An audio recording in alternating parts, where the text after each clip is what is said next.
Have you ever felt like your mind never truly stops? Even when the world around you stands still, when everything is quiet, still, and calm, inside your head there's movement. A restless hum, a quiet storm that refuses to fade. You tell yourself to relax, to just be, but the mind doesn't listen. It wanders into every corner of memory, dissects every word you've spoken, imagines 1,000 futures that never happen.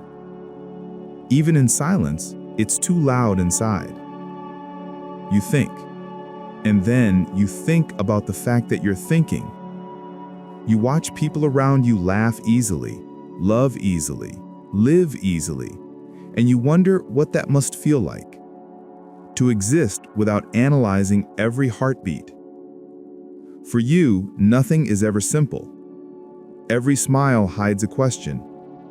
Every goodbye becomes a thesis. You feel too much, think too much, care too much, and somehow that becomes both your superpower and your curse. But you weren't always this way. There was a time when you simply felt without needing to understand. When you could look at the sunset and not break it down into wavelengths and symbolism. Somewhere along the way, your mind became your shield, a fortress built from logic and memory to protect you from pain. Psychology calls it hypervigilance, the brain's way of staying alert long after the danger has passed. Perhaps you learned early that safety isn't guaranteed, so you started scanning the world for signs, for meaning, for patterns, predicting the next storm before it arrived. But that awareness came at a cost. The more you think, the less you feel. Every emotion gets filtered, every experience examined under the microscope of reason. You become both the actor and the audience, too busy interpreting the moment to ever live in it. Science calls it analysis paralysis, the freezing effect that happens when the mind spirals into infinite possibilities. You begin to notice patterns in everything, people's words, their pauses, their silences, even your own reactions. And yet, the more you see, the harder it becomes to belong. You crave understanding, but it isolates you. You crave connection, but you overthink it until it slips away. You walk the thin line between awareness and obsession, between curiosity and self-torment, and often you walk it alone. It always begins quietly. A small child sitting in a dimly lit room, listening to voices rise behind a closed door. They don't understand the words, but they feel the tension. They learn to study faces, tone, and silence. Before they can name emotion, they can read it. And so they adapt. They learn to survive not by speaking, but by observing. Maybe love in that home was unpredictable, sometimes warm, sometimes absent. Maybe your parents weren't cruel, just distracted. Maybe they were too busy fighting their own battles to notice yours. So you noticed everything. You became the quiet one, the peacemaker, the one who could sense the storm before it began. Psychologists call this hypervigilance. It's not curiosity, it's survival. Your young brain learned to predict danger by reading micro-expressions and moods. That's how the habit began, the habit of thinking your way to safety. The birth of overthinking wasn't intellectual, it was instinct. You became the little philosopher of the family, soothing chaos with empathy, decoding every silence. And while other children played freely, you were learning how to understand the world before it hurt you. Attachment theory explains this with precision. When secure love is missing, the child fills the gaps with meaning. You learn to read moods instead of receiving affection. And that is how your mind became both your guardian and your cage. By the time you grew up, reflection had become your armor, awareness had become your identity, and thinking, constant, endless thinking, became your only sense of safety. But the price of that survival was heavy, because survival isn't the same as living. You grow older, you refine your armor, you polish your insight. People start to admire how deeply you understand things. You're the one who can explain heartbreak like a theory, who can find lessons inside pain, who can translate emotion into language.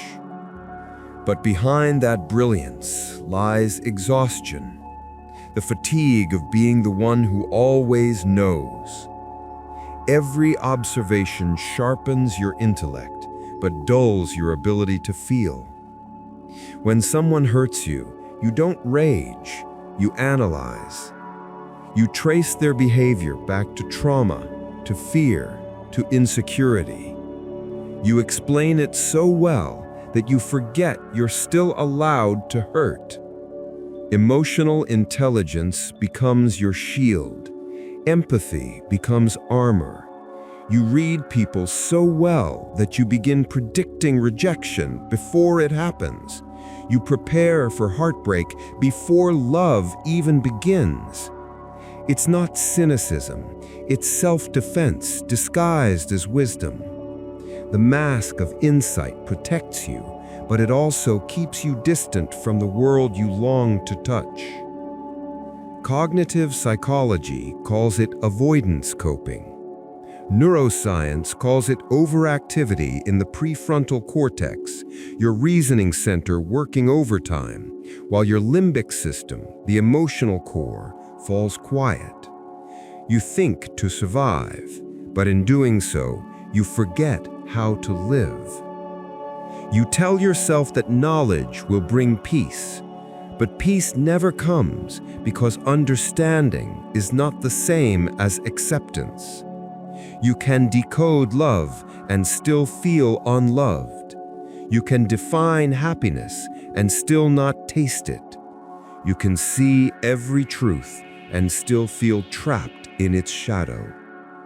And yet there's beauty in that struggle.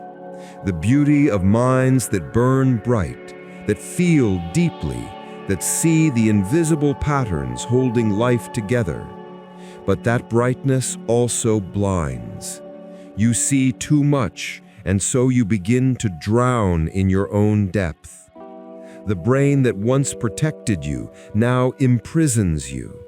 You start to wonder, is this intelligence or is it torment wearing a clever disguise? You open your eyes to a world that no longer speaks your language. A world that rewards speed over depth, noise over nuance, answers over questions. You see people moving fast, talking loud, scrolling endlessly. Everyone is connected, but no one is present. Everything is urgent, yet nothing feels real. In this age of constant distraction, silence has become rebellion. You pause to think, and the world punishes hesitation. You search for meaning, and people call you too serious. You start to hide your depth. You soften your thoughts, dilute your truth, laugh at things that don't move you just to fit in. And yet, inside, something aches. You crave genuine connection, not small talk. You crave stillness, not stimulation. You crave the real, but the real takes time, and time is the one thing no one seems to have. Psychologists now call this cognitive overload, the burnout of a brain constantly overstimulated but rarely nourished. We live in a world where attention has become currency, and deep thinking a threat to productivity. So you become a quiet rebel, not fighting with noise, but with awareness. To feel deeply is now an act of defiance. To question everything is a rebellion against conformity. But even rebellion has a price. The cost of seeing deeply is feeling deeply. And when the world moves faster than your mind can rest, you fall behind, not in achievement, but in peace. There's a fatigue that comes from caring too much, from noticing too much, from thinking when everyone else just moves. It's not physical exhaustion, it's existential. You collapse not from running, but from feeling. Psychologists call it empathy fatigue. It's when your sensitivity burns you from the inside. The same empathy that connects you to others also wears you down. Your nervous system stays on alert, your body bracing for a storm that never comes. You smile, you function, but deep down, you're always slightly trembling. That's what happens when consciousness becomes too awake, when awareness becomes a burden.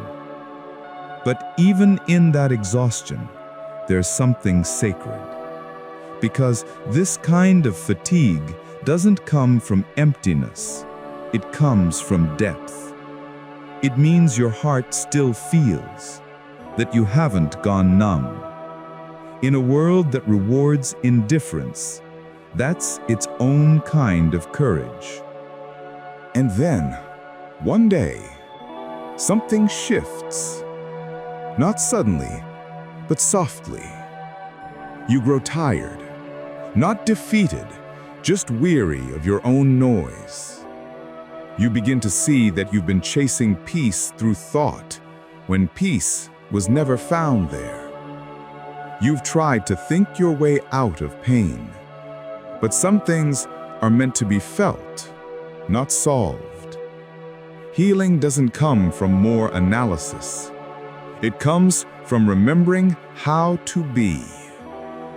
You realize that the goal isn't to silence the mind, it's to stop believing every thought it creates. The brain that never stops will always hum, but you can learn to listen without drowning. Neuroscience calls this neuroplasticity, the ability of the brain to rewire itself through awareness and compassion. You can teach the mind to rest. You can teach it to return home. You start small, with breath, with noticing sunlight through the curtains, with the warmth of a cup in your hand.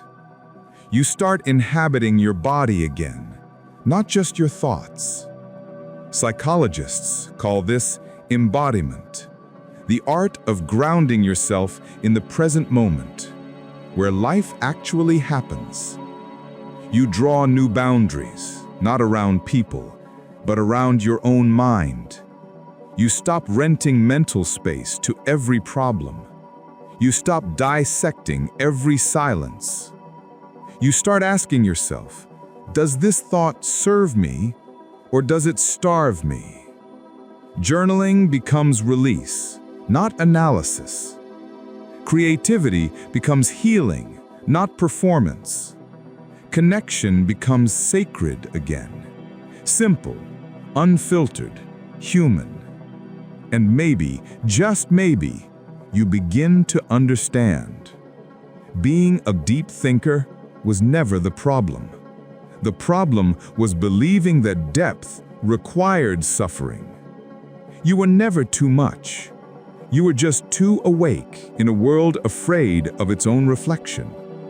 The greatest wisdom doesn't come from endless thought, but from gentle presence, from realizing that understanding isn't the end, it's just the beginning of acceptance.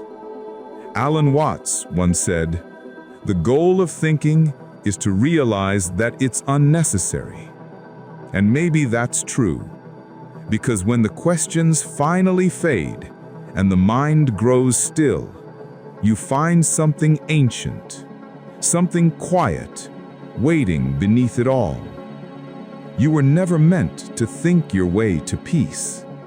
You were meant to remember that you already are it. The Mind That Never Rests, written and narrated for the deep thinkers. Because sometimes awareness is not a curse, it's a reminder that you're alive.